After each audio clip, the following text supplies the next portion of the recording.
This is If My People Bible reading part 201, the book of Ephesians, and we're going to start in chapter 4, verse 22. You were taught with regard to your former way of life to put off your old self, which is being corrupted by its deceitful desires, to be made new in the attitude of your minds, and to put on a new self, created to be like Yahweh in true righteousness and kadoshness, holiness. Notice the word it was taught. We are to not forsake assembly. We are to royal Torah, to gather together on Shabbat weekly, as much as without fail, and that's even online if you have to these days, and to follow the appointed times. And all of this is and singing and prayers and songs, and all of this is to speak. It is speaking to each other. People need each other. People need to speak to each other, to see each other, to be with each other. It is not good for man to be alone, and it wasn't. Adam had everything, but he didn't have a life partner. He didn't have. He was given Eve, and then through Adam and Eve came everyone else. Now, as we mentioned before, and I said, rightly divide everything I say and do, test everything I say and do.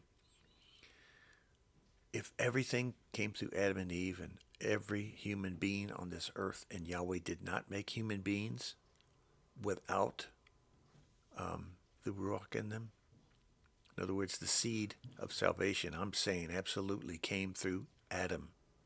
And Eve received it because she came from Adam. She wasn't made separately. She was made part of. So yes, she had the same seed. She had the same DNA. She had the same breath of life in her. And I don't have a problem arguing with anybody, but if you're going to say that every millions and millions of people suddenly showed up on the earth through Adam and Eve, through an incredible amount of having sex with the brothers and sisters and all that stuff, which most churches go with. Oh, I'm not going to argue with you because I can't. You're not going to be happy no matter what. You've made up your minds. Well, my grandfather, my great-great-grandfather, my great-great-grandmother, they all believe that. Are they in hell for believing that? No. In the last days, knowledge will increase greatly. I think that is written in the Bible. And as I understand, looking at reading the Bible the same way you have, the way I've read it, just read it from beginning to end before I comment on anything. After getting to the end of it about 30 or 40 times, I end up coming up saying, after about 30 years and 40 years of reading the Bible, I figured, whoa, Yahweh made humankind, only they didn't have the seed of Adam in them. They got that through Cain. Okay? Just leave it at that.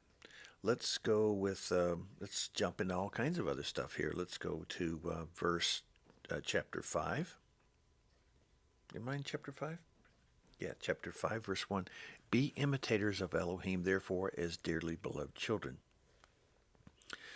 And live a life of love, just as Messiah loved us and gave himself up for us as a fragrant offering and sacrifice to Yahweh. Be among you, but among you there must not even be a hint of sexual immorality or any kind of impurity or greed, because these are improper for Elohim's kadosh people. Nor should there be obscenity, foolish talk. We all could learn this one. Coarse joking, which are out of place, but rather thanksgiving instead. Verse 6, let no one deceive you with empty words, for because of such things Yahweh's wrath comes on those who are disobedient. Now, disobedient means disobedient to the word. That means his own. You don't want wrath. It says that several times. You don't want the wrath of Yahweh on you.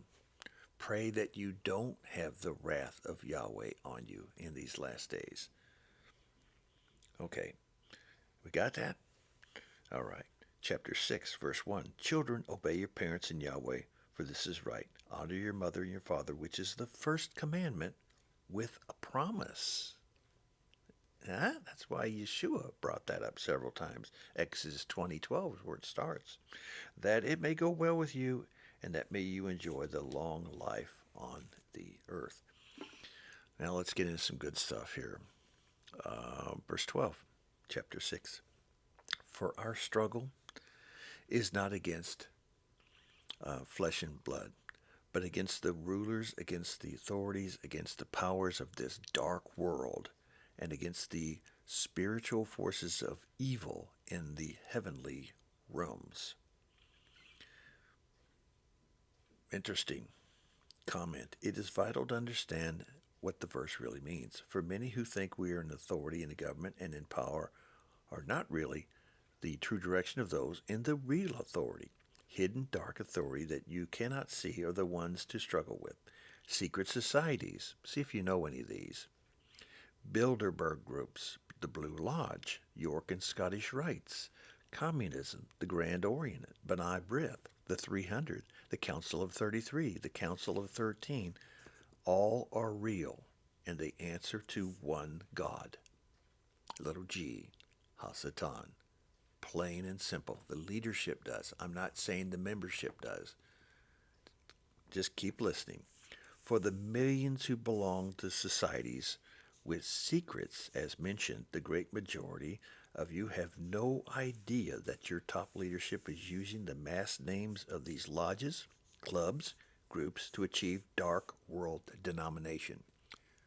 Plain and simple. Again, and I'm using that word 99%, the great majority of you have no idea what is going on in your own club. From experience through my grandparents, my grandfather was a lodge president. The back in the 40s during World War II, he has no idea what was going on until he found out what was going on in the Scottish Rite, which is the temple. It might as well be the temple of Satan. Most responses from members such as the Masons are, but we do wonderful things. We do charities. We help the poor, etc., etc., etc. We sell booze and alcohol and make all kinds of money. Elks, animal names. That is exactly what HaSatan also wants his followers to think. He is not a pitchfork red devil. He is a beautiful, stunning, spoken liar. Verse 13, Torah. Therefore put on the full armor of Elohim, not the helmet of salvation.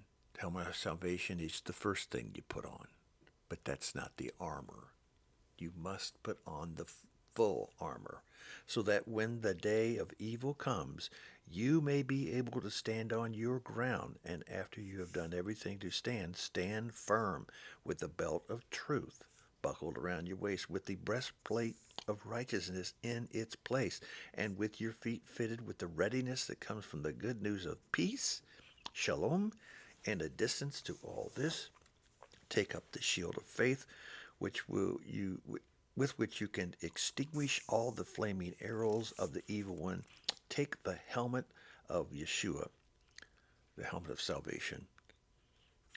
Means the same thing. Yeshua. That's why we don't put Jesus in there. It doesn't say take the helmet of Zeus, son of Zeus, and the sword of the Spirit, which is the word of Elohim, and pray in the Spirit on all occasions with all kinds of prayers and requests. And with this in mind, be alert and always keeping on praying for all of the saints. All of the saints.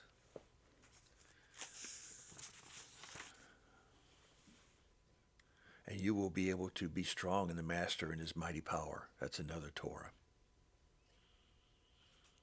And masters, it says there, written during this time, because slavery was a big word. We don't use the word slavery today because there is no slavery, right? Wrong. There is more slavery in this world today than there ever was at the time that Ephesians was written. Plain and simple. Slavery is incredible throughout the world. And it's sad. But he says, Yeshua says, and Master verse 9. Where are we at? Chapter 6. And masters, treat your slaves in the same way. Notice that it says, and masters. And yet Yeshua was called master. So at the time throughout the Bible, before the apostles came to a great understanding who Yeshua was, after his death and resurrection, in which he was Adonai, Yahshua, Yahweh Almighty, they called him Lord, right? No, they called him master. So they didn't recognize him as Big G, God. It's very important to understand it. That causes so much divisiveness in the churches. If you don't understand what I just said, they called him master, meaning just like anybody else on the street, only in charge. The master of something, the master of tools, the master of making wheels. He was not their Elohim. He was not Elohim. He was not Yahweh during his ministry until after he died and rose from the dead. Then they understood. Only Peter was the one who came close to it. Okay? Very, very important. What I just said there, if I stuck to the word Lord and so forth and said, well, that's the way it's written, and that's the way I understand it. That's why I'm not invited to thousands of Christian churches to speak, because the minute I do, the pastor's blown off his pulpit. He's either going to have to admit he's been saying the wrong thing, he was taught the wrong thing, the theological institutes taught the wrong thing. HaSatan has been entered in all kinds of church organizations and doctrines to intentionally put in falseness, to put the assembly to sleep. And that's why I sit here saying this, because I do not get the invites, and when I do and say it, which I have to do, I can't sit there and just go with it. Never invited back again. And you rarely ever hear the word from a minister these days. It says this: I have sinned. I am sorry. I was wrong. I need to correct it. I need to repent. Forgive me. Rarely have I heard that in the last 25 years, ever coming from a minister's mouth. A pastor wearing a collar or a robe, or making sure everybody knows he's a pastor because it's in his name. You don't hear that from them.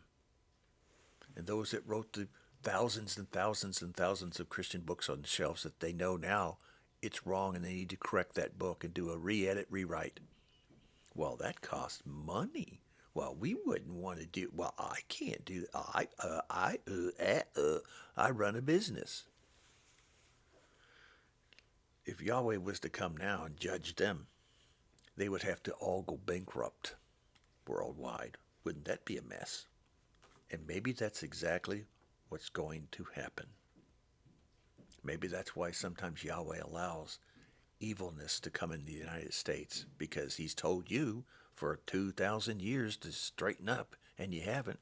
So the exact same thing that happens in the Old Covenant, where he allows invading armies to come in. Oh, Bruce, that will never happen. Have we not read all the 16 prophets? And when we get to the book of Revelation, is that not exactly what's going to happen? So now you know why the United States is not going to be a wonderful place in the last days. Hey, I'm living in there too, so hang in there. Shalom.